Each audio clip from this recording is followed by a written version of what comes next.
like a puppet. Not even a puppet. Puppet also have something.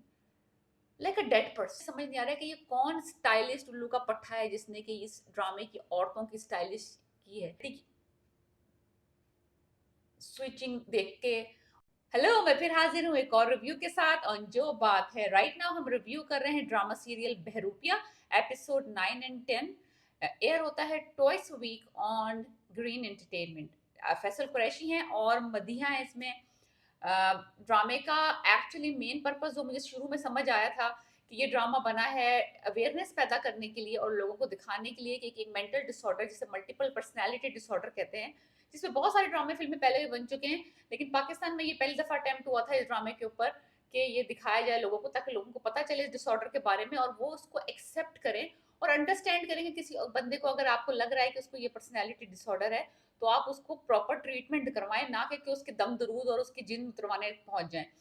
लेकिन मुझे जिस मकसद के लिए मैंने ड्रामा देखना शुरू किया था वो मकसद इस ड्रामे में कहीं भी नजर नहीं आ रहा है. Story is below average. There is no story.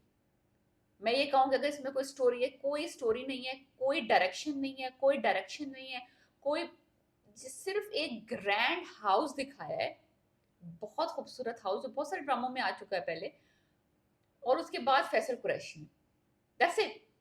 That is it. Even अ फैसल कुरैशी जो है वो भी इस ड्रामे को पुल ऑफ नहीं कर सकते मेरे मेरे मेरे पॉइंट ऑफ व्यू से, बिकॉज कि the whole surrounding cast is over the top, so fake. There is no purpose for them.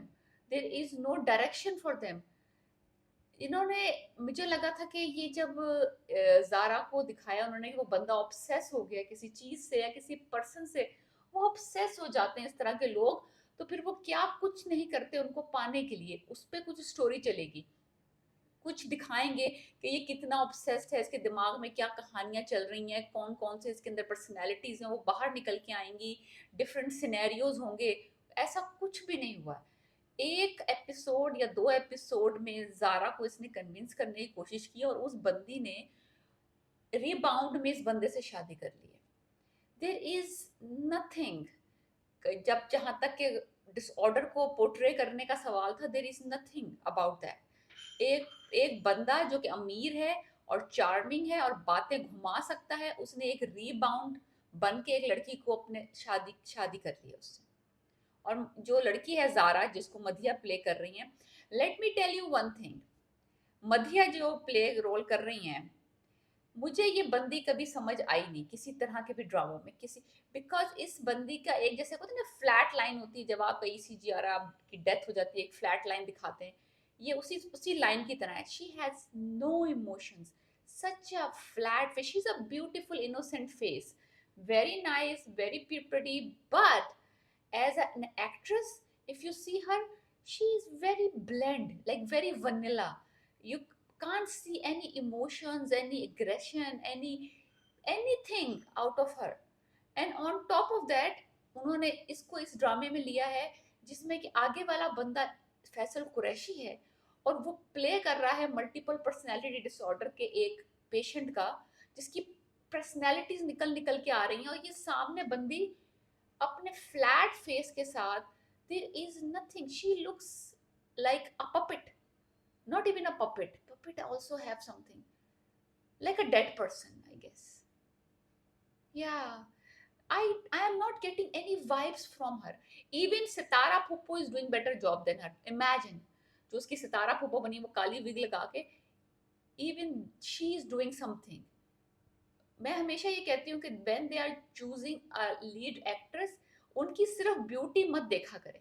इन्होंने मस्त मस्त मलंग में भी इसी तरह से एक डिजास्टर किया है. बहुत सारे चैनल्स ये करते हैं कि बस एक खूबसूरत लड़की को ड्रामे में डालना ही काफी नहीं होता, उसकी स्किल्स और उसको उसको देखना कि वो रोल में फिट बैठ भी रही है कि नहीं बैठ रही. डिजास्टर पर डिजास्टर है. जारा ने शादी कर ली है मिकाइल से, और मिकाइल साहब जो हैं उन्होंने अपने रंग दिखाने शुरू कर दिया. वो कंफ्यूज है कि ये हो क्या रहा है. कभी वो समीर बन के उसकी पेंटिंग्स बनाने लग जाता है, but there is nothing that is coming out of this situation. She is just like wondering, and जो उसकी मदर और उसकी बहन है वो उसको कवर अप कर रही हैं। कभी वो वलीद बन के उससे पंजाबी में गुफ्तगू कर रहा है, कभी वो जो है कबीर बन के उसकी पेंटिंग्स बना रहा है, कभी वो मिकाइल बन के उसको, इवन मिकाइल जो है ना वो भी बड़ा वियर्ड हो गया अब। शादी से पहले वो कुछ चार्मिंग सा था, बातें कर रहा था, अब वो बीच में तकिए रख के सो रहा है मिकाइल भी जो है। बेड के ऊपर उसने नाम की पर्चियां लगा दी हैं, this is a Mikail side and this is Zara side, और उसके बीच में उसने लगा दिए तकिए। So they are not even have a intimate kind of with Mikail, को वो भी चक्कर नहीं चल रहा, लेकिन Mikail also have no desire to get in, you know what I mean. Okay, so Punjabi में बात कर रहा था and she get confused. मुझे ये पता करना है कि ये इनके घर में कोई आसेब है, क्या कोई बदरूह है, कोई इन पे माता आ जाती है कि जैसे ये लड़की वहां पे सही थी अपने घर में, जैसे ही ये घर लड़की यहाँ ब्याह के आई है इस घर में, इसने भी वही चीजें करना शुरू कर दी जो वो जो ड्रैग क्वीन सास कर रही है, उसकी ताज लगा लिए सर पे, और वो पुण्य लग गई सर में, और बैक कोमिंग। यानी कि मुझे समझ नहीं आ रहा है कि ये कौन स्टाइलिस्ट उल्लू का पट्टा है जिसने कि इस ड्रामे की औरतों की स्टाइलिश की है।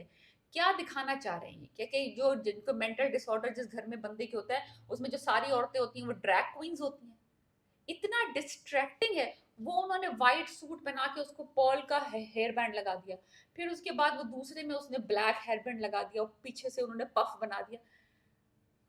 एक तो वो बंदी वैसे ही कुछ नहीं कर रही, ऊपर से आपने इतनी बुरी हेयर स्टाइलिंग, मेकअप, माँ का मेकअप, बहन का makeup, like total disaster of the situation है कास्ट की। वो उसके बाद जो एक सीन मुझे 2 एपिसोड्स में पसंद आया है, जिसको मैं एक्सपेक्ट नहीं कर रही थी कि वो इस तरह से होगा, वो जब मिकाइल जो है, मिकाइल और समीर जो है, वो अपने आप वो जाके इंट्रोड्यूस कराता है अपनी सारी पर्सनैलिटीज के साथ साथ, पेंटिंग्स लगी होती हैं कमरे में, और समीर जाके हर पेंटिंग को जाकर बताता है कि ये कबीर है और इनके ये, यानी कि इनको ओसीडी है, फिर ये मीकू हैं हमारे बहुत प्यारे बच्चे, फिर जुनेद हैं, फिर नेहा हैं, जो कि वट एवर अभी पता चलेगा नेहा कौन है, फिर उसके बाद समीर है, फिर उसके बाद वलीद है, फिर तैमूर है, फिर मिकाइल है, फिर एक जेबा है। So there are like almost 9 personalities they already showed in a pictures. अभी तक अपीयर नहीं हुई हैं वो, तो उस बंदी को दिखा रहा है वो सब पिक्चर्स और सारी पर्सनैलिटीज उसने बता दी कि ये, वो बंदी कंफ्यूज, वो कह रही है ये तो सब आप ही की पिक्चर्स हैं, लेकिन उसको समझ नहीं आ रहा है, शी कैन नॉट रजिस्टर कि ये हो क्या रहा है। तो वो सीन जरा बेहतर था कि दो कि वो मैं एक्सपेक्ट नहीं करी थी कि उसको इस तरह से रिवील करेगा वो अपनी personalities through the pictures, like he is introduced every personality through the pictures, कि ये गुस्से वाला है, ये ओसीडी है, ये अपने आप को कत्ल, हर बात पे बहुत डरपोक है जुनेद, ये अपने आप को बहुत मारने की कोशिश करता है, सुसाइडल है, तो अगर कभी आप इसको समझाइएगा। Like that was an unexpected scene, but that is a scene of Faisal Qureshi. So बाकी सब क्या कर रहे हैं, लाइक पूरा ड्रामा क्या सिर्फ हम फैसल कुरैशी के सीन्स देखें?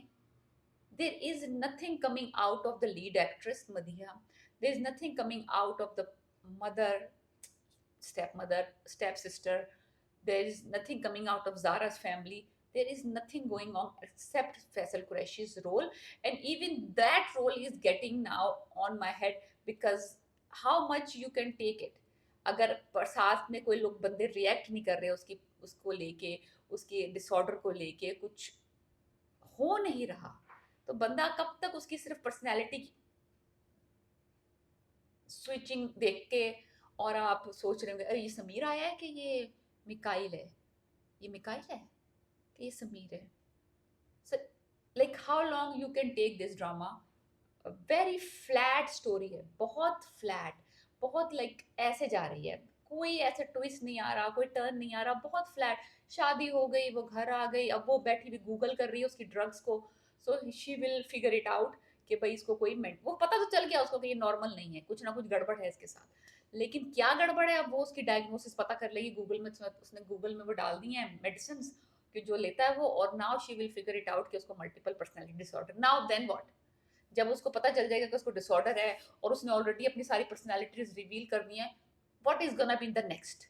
सो that's what I am saying, there is very flat story. There is no twist, there is no turn, there is no struggle, there is no like suspense, there is nothing left anymore. To me this drama is like blah. But if you want to watch it for Faisal Qureshi, please do watch it.